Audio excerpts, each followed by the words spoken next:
आज का टॉपिक है गतिमान आवेश पर चुंबकीय क्षेत्र में बल। तो जब कोई भी आवेशित कण चुंबकीय क्षेत्र में गति करता है तो उस पर एक बल कार्य करता है जिसे चुंबकीय बल कहा जाता है। माना कि वो आवेश का कण यदि v वेग से चुंबकीय क्षेत्र B में क्षेत्र की दिशा से थीटा कोण पर गति कर रहा हो तो उस पर जो चुंबकीय बल होगा वो Fm बराबर होगा QVV साइन थीटा। उसका परिमाण QVV साइन थीटा होगा। Q आवेश, कण पे कितना आवेश का मान है, V उसका वेग कितना है, वेग का परिमाण, B चुंबकीय क्षेत्र का मान कितना है, चुंबकीय क्षेत्र की तीव्रता, थीटा B और V के बीच का कोण कितना है, वेग की दिशा और चुंबकीय क्षेत्र की दिशा के बीच का कोण है। वेक्टर रूप में ये वेक्टर Fm दिशा सहित Q V क्रॉस B, अर्थात जो ये चुंबकीय बल होगा ये V और B दोनों के लंबवत होगा। इसको हम इस रूल से इसकी दिशा बता सकते हैं। यानी यदि हम एक स्क्रू को V और B जिस तल में है उसके लंबवत रखें और उसको B से V की ओर घुमाएं तो स्क्रू की जो पेंच जिस दिशा में घूमेगी उसी दिशा में वही दिशा Fm की दिशा होगी, चुंबकीय बल की दिशा होगी।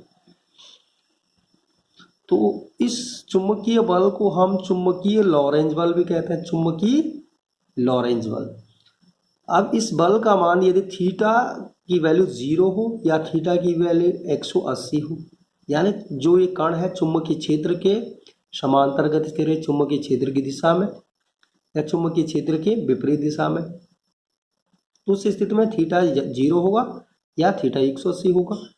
तो F की वैल्यू होगी QVV साइन 0 और साइन 0 की वैल्यू 0 यानी F0 होगा, या QVV साइन 180 यदि 180 अंश पे काम कर रहा है यानी चुंबकीय क्षेत्र के विपरीत दिशा में गति कर रहा है कण, तो ये साइन 180 की भी वैल्यू 0 होती तब भी F का मान 0 होगा।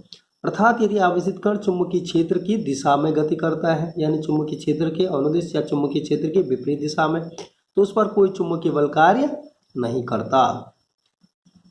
यानी उस कंडीशन में ये इसकी एक तरह से मिनिमम वैल्यू हो गई, फोर्स इज इक्वल टू 0 हो गया, कोई बल कार्य नहीं करेगा। तो ये आवेशित कण अपने पथ पर बिना किसी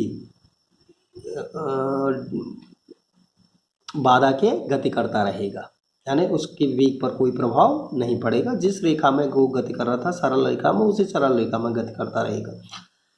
सेकंड, यदि थीटा बराबर 90 डिग्री होता है तो Fm बराबर होगा QVV साइन 90, और साइन 90 की वैल्यू साइन थीटा की मैक्सिमम वैल्यू होती है, अधिकतम मान होता है और इसकी वैल्यू 1 होती है। तो Fm बराबर QVV तो साइन 90 की वैल्यू 1 हो गई, तो ये इसका मैक्सिमम मान होता है।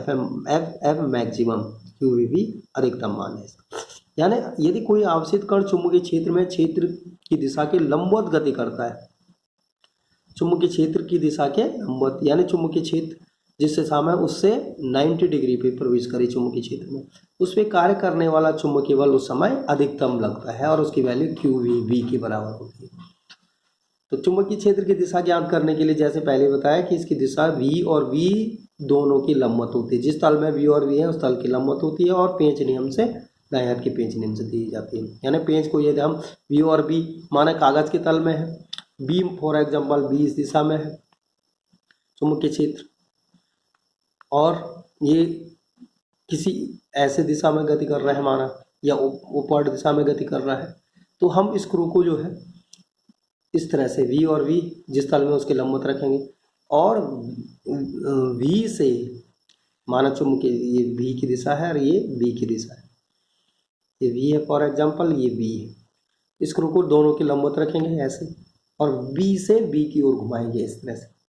स्क्रू की नोक यानी क्लॉकवाइज घूम रहा है तो इसका मतलब स्क्रू की नोक छोटे एंगल की तरफ से घुमाना होता है। ये छोटा एंगल, एक तो बड़ा एंगल भी बन रहा है, छोटे एंगल की दिशा में, तो B से V की ओर घुमाए तो नोक नीचे की तरफ जाएगी, यानी यहाँ पे जो बल लगेगा कण पे वो नीचे की तरफ लगेगा। तो पेंच नियम से इस बल की दिशा को हम ज्ञात कर सकते हैं। ये था चुंबकीय लॉरेंज फोर्स। इसकी मैक्सिमम वैल्यू कब होगी, जब कण चुंबकीय क्षेत्र में लंबवत प्रवेश करे और इसकी वैल्यू QVV, और यदि चुंबकीय क्षेत्र की अनुदिश गति करे तो उस समय मिनिमम वैल्यू यानी F की वैल्यू 0। चुंबकीय लॉरेंज बल यानी QVV sin theta. Thank you.